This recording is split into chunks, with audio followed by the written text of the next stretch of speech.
Hi hello welcome to another video. എൻ്റെ മറ്റൊരു വീഡിയോയിലേക്ക് എല്ലാവർക്കും സ്വാഗതം.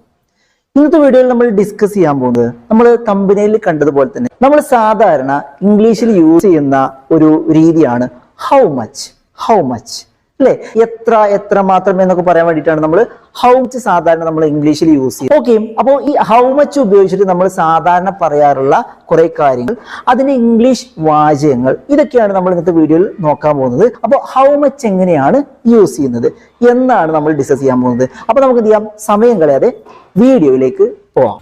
ഓക്കെ, അപ്പൊ നമ്മൾ പറഞ്ഞു ഹൗ മച്ച് എത്ര മാത്രം, ഇങ്ങനെയൊക്കെ പറയാനാണ് നമ്മൾ ഹൗ മച്ച് ഉപയോഗിക്കുന്നത്. അപ്പൊ നമ്മൾ ഇങ്ങനെ പറയാണ്, ഈ സാധനങ്ങൾക്ക് എത്രയാണ്, ഇതിന് എത്രയാണ് വില, ഇവിടെ ഒരു ദിവസത്തിന് എത്രയാണ് ചാർജ്, നിന്റെ കയ്യിൽ എത്ര രൂപയുണ്ട്, ഇവിടെയൊക്കെ നമ്മൾ ഉപയോഗിക്കുന്നത് എത്ര മാത്രം എന്നുള്ള ആ ഒരു രീതി തന്നെയാണ് അല്ലെ. നിന്റെ കയ്യിൽ എത്ര രൂപയുണ്ട്, ഇവിടെ താമസിക്കുന്നതിന് എത്രയാണ്, ഒരു ദിവസത്തിന് എത്രയാണ് റേറ്റ്, ഈ സാധനത്തിന് എത്രയാണ് വില, ഇതിന് എത്രയാണ്, ഇങ്ങനെയൊക്കെ നമ്മൾ ചോദിക്കുന്നതൊക്കെ നമ്മൾ ഈ രീതിയിൽ തന്നെയാണ് ചോദിക്കുന്നത്. അപ്പൊ ഈ പറഞ്ഞ വാചകങ്ങളൊക്കെ തന്നെ എങ്ങനെയാണ് ഇംഗ്ലീഷിൽ പറയാന്നുള്ളത് ജസ്റ്റ് നമുക്കൊന്ന് നോക്കുക എന്നുള്ളതാണ്. വളരെ ചെറിയൊരു വീഡിയോ ആയിരിക്കും. അപ്പൊ നിങ്ങൾ വീഡിയോ മുഴുവനായിട്ട് കാണുക.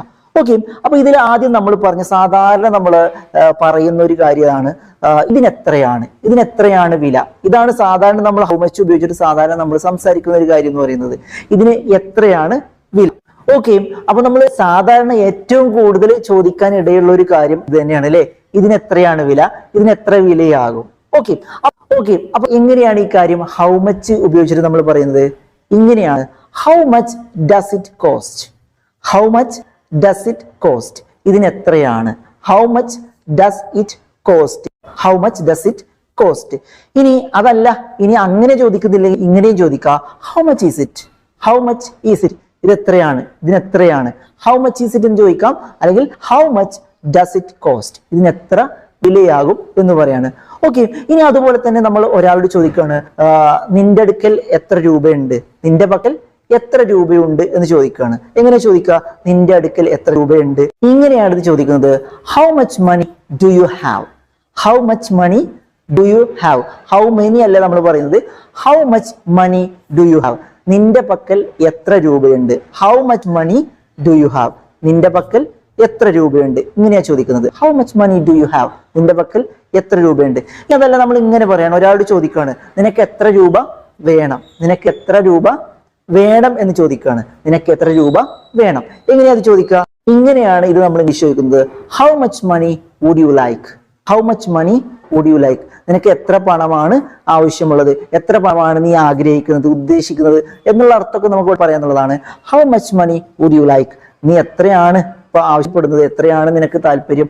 How much money would you like, how much money do you need എന്നും പറയാം. How much money do you need, നിനക്ക് എത്ര പണമാണ് ആവശ്യമുള്ളത്. How much money do you need എന്ന് പറയാം. How much money would you like, നിനക്ക് എത്ര പണമാണ് വേണ്ടത്, ഇങ്ങനെയും ചോദിക്കാം. ഓക്കെ, അതുപോലെ തന്നെ നമ്മൾ ഒരാൾക്ക് പണം കടം കൊടുത്തു. അപ്പൊ അയാൾ നമ്മുടെ പണം തിരികെ ചോദിക്കുന്ന സമയത്ത് നമ്മൾ ചോദിക്കും, ഞാനിപ്പോ നിനക്ക് എത്ര രൂപ തരാനുണ്ട്. നമുക്കറിയാം, എന്നാലും നമ്മൾ ചോദിക്കണം അല്ലെ, ഞാനിപ്പോ നിനക്ക് എത്ര രൂപ തരാനുണ്ട്. എങ്ങനെയാ അത് ചോദിക്കുക? എത്ര പണം ഞാൻ നിനക്ക് തരാനുണ്ട്. How much do I owe you, owe എന്ന് പറഞ്ഞാൽ കടം തരാനുണ്ട് എന്നുള്ളതാണ്. പണം കൊടുക്കാനും തിരിച്ചു കൊടുക്കാനാണ് ഓവ് എന്ന് പറയാം. How much do I owe you, ഞാൻ നിനക്ക് എത്ര തരാനുണ്ട്. ഇനി അതിന്റെ കൂടെ വേണമെങ്കിൽ ഇങ്ങനെ പറയാം, how much money do I owe you, ഞാൻ നിനക്ക് എത്ര പണം തരാനുണ്ട്. How much do I owe you എന്നും പറയാം. എത്ര തരാനുണ്ട് എന്ന് ചോദിച്ചാൽ ഹൗ മച്ച് വെച്ചിട്ടാണ് പറയുന്നുണ്ടെങ്കിൽ അത് പണം തന്നെ ആയിരിക്കും കേട്ടോ, വേറൊന്നിനും അങ്ങനെ പറയില്ല. അതുകൊണ്ട് പിന്നെ മണി എന്നിട്ട് പറയേണ്ട ആവശ്യമില്ല. How much do I owe you എന്നുണ്ടെങ്കിൽ പറയാം, how much money do I owe you, ഞാൻ എത്ര പണമാണ് നിങ്ങൾക്ക് തരാനുള്ളത് വേണമെങ്കിൽ അങ്ങനെയും പറയാന്നുള്ളതാണ്. ഓക്കെ, അതുപോലെ തന്നെ നമ്മളൊരു ഹോട്ടലിൽ മുറി ബുക്ക് ചെയ്യുകയാണ്, റൂം ബുക്ക് ചെയ്യാണ്. ആ ബുക്ക് ചെയ്യുന്ന സമയത്ത് നമ്മൾ ചോദിക്കും, ഒരു ദിവസത്തിന് എത്ര രൂപയാകും. ഈ ഹോട്ടലിൽ മുറി ബുക്ക് ചെയ്യുന്ന സമയത്ത് മാത്രമല്ല, പല സിറ്റുവേഷനിലും നമ്മൾ ചോദിക്കും, ഒരു ദിവസത്തിന് എത്ര രൂപയാകും. എങ്ങനെയാ അത് ചോദിക്കുക? ഓക്കെ, അപ്പോ എങ്ങനെയാ അത് ചോദിക്കുക, ഒരു ദിവസത്തിന് എത്ര ചെലവ് വരും എന്നുള്ളത് ഇങ്ങനെയാ ചോദിക്കുക. How much does it cost per day, ഒരു ദിവസം, പെർ ഡേ എന്ന് പറഞ്ഞാൽ ഒരു ദിവസത്തിന്. How much does it cost per day, ഒരു ദിവസത്തിന് എത്ര ചിലവ് വരും. How much does it cost per day, ഇങ്ങനെയാ പറയാ, ഒരു ദിവസത്തിന് എന്ത് ചിലവ് വരും, എത്ര ചിലവ് വരും, how much does it cost per day, ഇങ്ങനെയാണ് ഇത് പറയുന്നത്. ഓക്കെ, അതുപോലെ തന്നെ നമ്മൾ എന്തെങ്കിലും ഒരു പ്ലാൻ ഇടുന്ന സമയത്ത് നമ്മൾ കൂട്ടുകാരോട് ചോദിക്കും, നിന്റെ കയ്യിൽ എത്ര പണം ഉണ്ട്, നിന്റെ കയ്യിൽ എത്ര പണമുണ്ട് എന്ന് ചോദിക്കും അല്ലെ. നിന്റെ കയ്യിൽ എത്ര ഉണ്ട്, എന്റെ കയ്യിൽ ഒരു 10,000 രൂപയുണ്ട്, നിന്റെ കയ്യിൽ എത്ര പണമുണ്ട് എന്ന് ചോദിക്കും. ഓക്കെ, അപ്പൊ അതെങ്ങനെ ചോദിക്കുക, നിന്റെ കയ്യിൽ എത്ര പണം ഉണ്ട് എന്നുള്ളത് how much money do you have, how much money do you have, നിന്റെ കയ്യിൽ എത്ര ഉണ്ട് എന്നാണ് ചോദിക്കുന്നത്. How much money do you have, നിന്റെ കയ്യിൽ എത്ര പണമുണ്ട്, how much money do you have. Okay, അപ്പോ ഇങ്ങനെയാണ് നമ്മൾ ഹൗ മച്ച് വെച്ചിട്ട് നമ്മൾ വാചകങ്ങൾ പറയുന്നത്.